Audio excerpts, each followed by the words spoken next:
As the world comes to grips with life under this deadly new virus, authorities have urged us to change our habits and adopt a new way of life.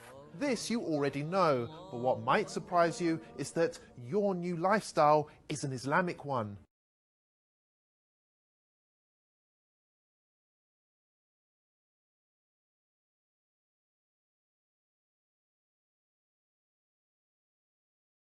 Muslims believe that the Quran is both a holy text and a guide on how to live a healthy and productive life. Nearly all of Muslims' daily activities, whether that be praying, fasting, or the clothes they wear, have been recommended in the Quran or by the Holy Prophet Muhammad. And for years, many of these practices have been ridiculed by non-Muslims who accuse them of being backwards, weird, or straight up offensive. But now, whether you like it or not, we all have to behave like a Muslim. For starters, pubs, clubs and casinos have all been closed. In some cases, medical experts urged for a complete halt on alcohol consumption because it makes the virus worse, prompting some countries to ban its sale outright. People are prioritizing hygiene and washing more regularly throughout the day, just as Muslims wash before their 5 daily prayers. It's even become socially acceptable not to shake hands, a typical Muslim practice between men and women, which was often branded insulting in Western culture. Elsewhere, people are now beginning to cover their hands, hair and face in order to protect oneself in public, including those who at one time or another used to insult Muslim women for choosing to do the same thing.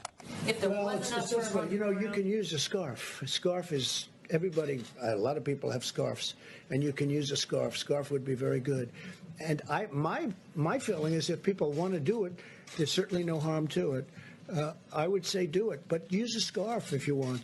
Even Islamophobic governments, which blanket banned the Muslim burqa, can now be seen adopting masks, which makes them look more Muslim than ever before. European countries like Austria have gone as far as to make face covering compulsory by law.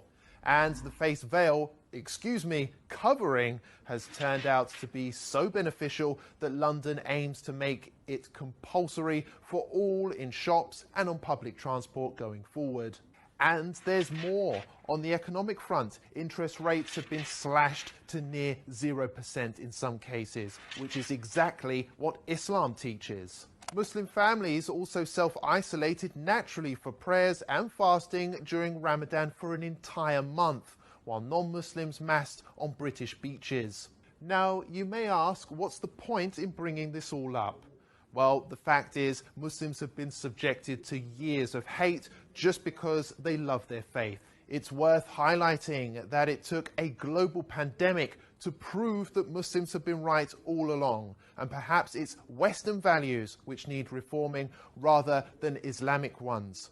Remember that the next time you have something nasty to say about Islam.